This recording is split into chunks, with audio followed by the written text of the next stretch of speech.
Hi, this is Suze Levin Tarot. This is going to be the Scorpio season reading. Okay, so it's for anybody who has a birthday in the Scorpio time. Okay, or anybody who's popping in. Hello. Okay. So I went ahead and shuffled the cards to kind of save time. Okay, because I want to get in depth with some of these cards. Okay, so I originally wanted to start back here, but I think I'm going to go this way and go back. Okay, so all right, and I've got my computer here because the suggestion was to read this thing that's back here. So I've got my handy dandy computer on the side here. Okay, all right, so first up, we are in Gemini Moon. Okay, so it says your unconscious, sensitive inner emotions and responses. Okay, so, and the energy is communicative, mischievous, lively, witty, and informative, and stimulating exchange is possible. Okay, so maybe playful is the word I would pick. Okay, but okay, um, so I feel like with this kind of energy, spontaneity is very important, okay? And I feel like you will be wanting to do things like, let's say you get an invitation from a friend, you'll be open and ready to go ahead and engage with that energy. Okay, so what else?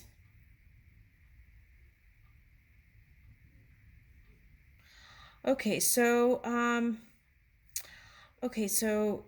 I feel like with okay, so with the Libra showing up here, I feel like if you want intimacy and to feeling of safety and security, and you want to communicate with this Gemini energy to bring in that sense of security and safety, it's important not to hold or be cold on the outside because you've got air and air here, right? Okay, so you don't want to come off cold on the outside. So the key is with Libra here, harmony and warm on the outside for you, okay? Because we've got two air signs here. So what does that mean? What you look on the outside may not be the same as what you're holding on the inside. So you want to kind of be more transparent with your warmth. Okay. All right, so it says harmony, balance, and relationship here. Okay, so I feel like that's on Scorpio's mind. Okay, even though it may be hidden. Okay, anything else?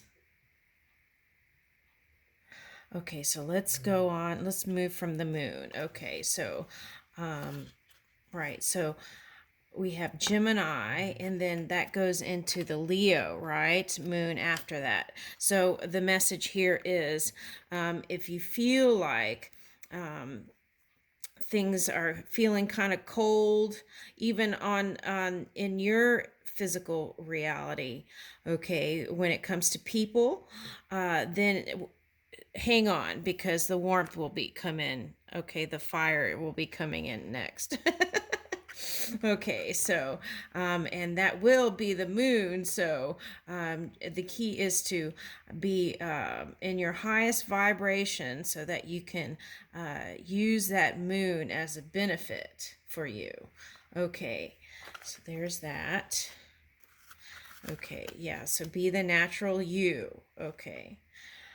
So that is the high vibing frequency, the natural you, okay, in your purest form. Okay, so there's that Leo card we did. Okay, so, and oh, okay, so they're saying this card also can go with this card. Okay, the Peacock. Prosperity. Okay, so the energy is flamboyant, dramatic, proud, and passionate. It focuses on the importance of self belief.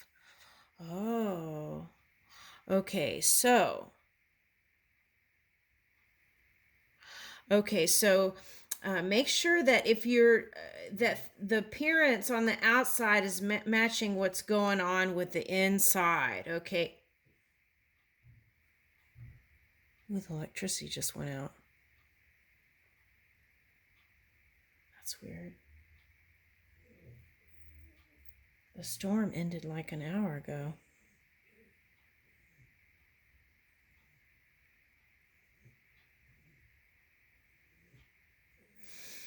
Okay.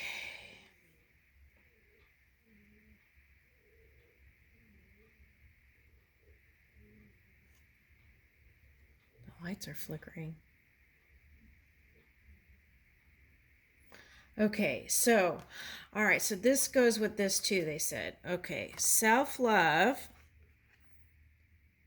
waxing crescent 4 says self-love. Okay, so if you truly feel that self-love for yourself and your self-esteem is natural, you're the natural you, loving yourself as you are, okay, then there won't have to be like a puffing up flamboyant thing going on. It won't be puffing up because the energy is you, so that will just naturally emanate. There won't be any like extra action you have to do to try to make it look like a certain way. Okay, so all right, so with this peacock, perhaps in a past relationship, there's sometimes there's that Scorpio narcissist dynamic. It's like they attract that kind of outer flamboyance, and then it's like a mirroring back and forth. So the key to that is not needing to fix the outside world, and also shoring up the self-love. Okay, all right, and let that emanate. Okay, so then there won't be any kind of trying to cover up with all this stuff. Okay, so the other thing is too, Scorpio really wants intimacy and love at a deep level. And so it's important here because Leo's showing up and it's proud. Sometimes pride can get in the way of intimacy. So take a look at that if if you feel like that might be hindering your intimacy, your pride. Okay. So, but I feel like if you're in this natural, open, loving state, I feel like that will all get aligned. Okay. All right, there's that. Okay, fourth house. Okay, so your home and the roots of your being. So the fourth house. Okay, so this is coming up. I feel like this is really important. Your legacy, your children or fur babies. Okay, so the future for them, what their future is going to be. Okay, so I feel like you have an eye on that. Okay, and you want that stability with the Taurus here.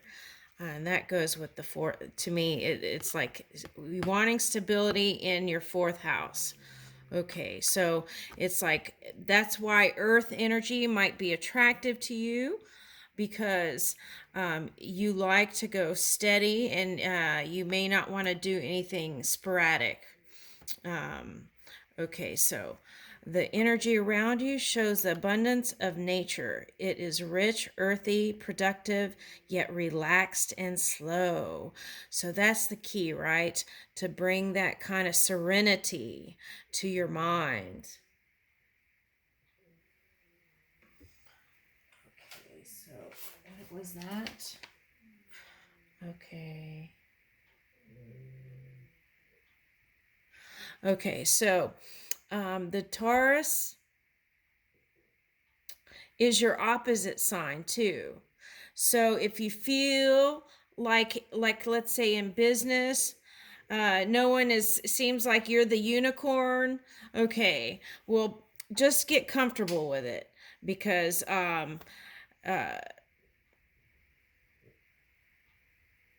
that's that Uranus energy. Okay, so if you're kind of tapping into that, your opposite sign, your polar, so that could come in, and that is just that Uranus energy is like that leading edge energy. So if your ideas seem like they're out there, okay, if you know you're in your gut that that's the way, keep going with it, okay? Trusting it, have faith in it, have courage, okay, with that Leo, okay? So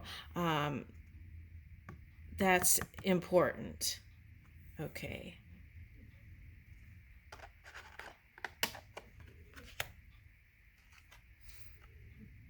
10th house, your achievements and status in the outside world. I feel like in November, you're really going to feel your power, and you're really going to start feeling that what's on the inside is matching the outside, okay? So there are some energies that you had to get through with family and all kinds of stuff with business and this and that, but I feel like everything is gonna pay off. Okay, so keep on going, right? If your ideas seem like they're out there in space and you know that is what your purpose is, stick with it. Okay. All right, so some of you had several breakups in relationships. It was like, seemed like one after the other. Okay, but sometimes life is like that, right? It's like we help each other in our journey and, help us in our growth spurts, right? Okay, so find compassion for yourself and those that you have, left or departed from, and release any kind of regret or grudges, okay, or anything like that, because holding on to stuff like that is dense energy, and you want to be lighter and be spontaneous and ready to take action for those invitations that you get, right, with that Gemini, okay, energy. All right, so here we go. This is you. I feel like wanting to be connected, but I feel like got entangled with a lot of stuff. Okay. All right, so then perhaps you were in that chameleon mode, okay, which is kind of shape shifting or either changing, changing. Oh, changing your spectrum. Interesting. Okay, so, all right, so change is just inevitable. That's part of this process here, right? And it may feel uncomfortable at times, but it just happens. Okay. I feel like also some of you are going to change your looks, your appearance on the outside to match more of the new illumination from within. Okay. Oh, here's another spring-looking card. Spring has sprung. Look at all the rabbits. Okay, so cycles. Okay, just know that there are cycles, and we don't have to repeat cycles. We can raise the bar, right? Okay, and here's that intuition energy. Okay, cats. Okay, so I feel like this is that Venus energy. To me, cats is like Venus energy. So that's your love and money sector, and it's right in the middle here. So I feel like this is going to be a great year, rest of year. If things haven't seemed to have been going the way you wanted to, they sure will now. Okay, so now the crone came up, and I'm not sure. So because I don't have the book.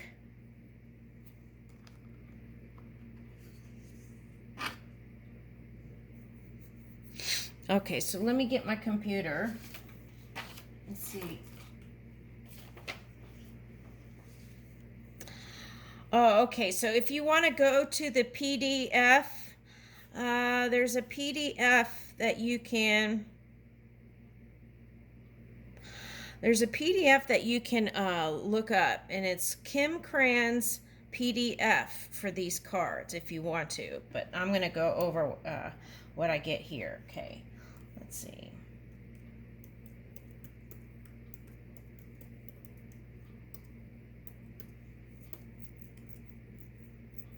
Okay, so crone.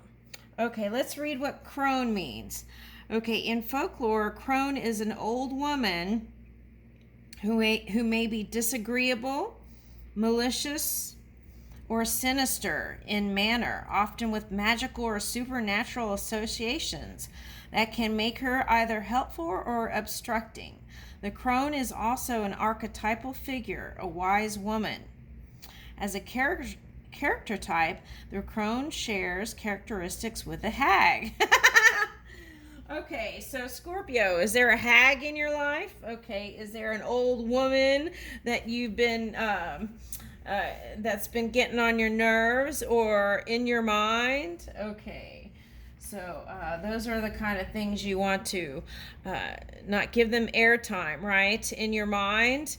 Okay, because you have those air sign cards. So you don't want to give them any airtime in your mind if it's in a negative place, because that could affect your creation. Okay, so try to find the rainbow, right? Okay. All right, so um, what's interesting is they're suggesting that male crone is a wizard. Okay. Now that sounds a lot better than an old hag, doesn't it? So I'm picking up that there may be some bias there when it comes to women in your mind. So if that's a subconscious thing, you might dig a little bit, and you're very good at that, and use this moon opportunity to pull that out, because that could be something getting in the way. You want to purge out all those things, those negative things that are kind of like the thorn in your mind, and pull that out. Okay, so if you have any kind of negative ideas about older women or women in general, you might figure out a way to at least get to neutral. Okay, that could be a mother, that could be a sister, that could be anything. Okay, so all right, so, and that, you want to charge your creation with positive fire. Okay, so here we go. Got the lover card showing up. So I feel like deep down, even if you don't show it to people, this is on your mind. And so it's like,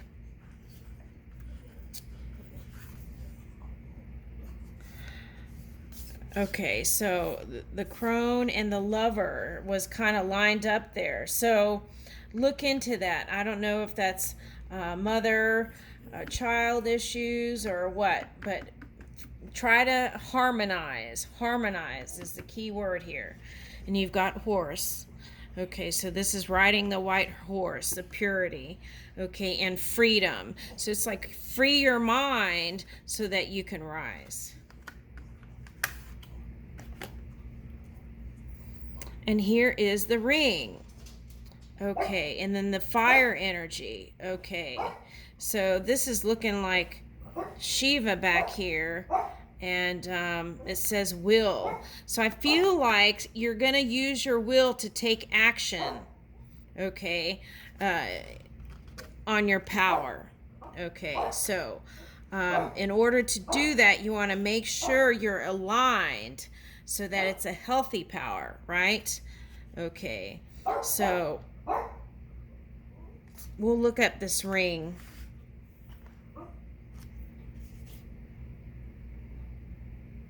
Okay, so it says meerkat responsibilities. I feel like you were kind of overwhelmed with responsibilities. There was like so much piling on top of each other. Okay, so it's like you just wanted to paint a new reality, is the feeling that I'm getting. Okay, so then here is you in your power, the king. Okay, with illumination, and you did get the Leo card, so that's like positive, okay, energy there. Okay, so let's look up the ring. Let's see how much time I have. Okay, I have time. Okay, so let's look up the ring.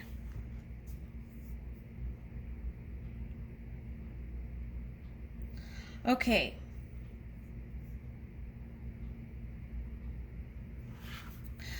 The ring is above all the symbol of a bond, an alliance, or a vow. This is from, it says, library.acropolis.org, the symbolism of the ring. So you might want to go look at it. Okay. The ring is above all the symbol of a bond, an alliance, or a vow. So I feel like even if there wasn't marriage involved, you want a deep connected union. You want to have somebody in this reality that understands you and gets you, and that may not even be as important as just really wanting to be felt like you're really in a deep connection, right, where you get each other, okay, and you understand each other's energy. Okay, so the hole in the middle of the ring channels the celestial influence, the breath of God that seals the pact. The hole is a receptacle of the energy that makes the wheel of destiny turn. The ring is a symbol of power of great men and gives legal authority when adorned with the seal that grants it. In Greece, Zeus authorizes Heracles to free Prometheus on a condition that Prometheus wears an iron ring on his finger in which a chip of rock from the Caucasus is set, as a reminder of his submission to Zeus. Any sort of bond that completely encircles a part of the body locks up its supernatural power, prevents the bearer of the bond to act freely. Buddhists see the ring as a symbol of the indefinite heaven. Oh, that indefinite heaven is not the same as, okay, eternal is what we are, okay? We'll leave this physical apparatus at one point, and but we are still eternal, okay? And that's different than infinity. Infinity is still, we may or may not choose to keep going in infinity, though it seems like we do, don't we? We keep coming back here. Okay, many. It's a small amount that don't. Okay, so that's the difference. We are eternal beings, but so this ring is a promise. It's like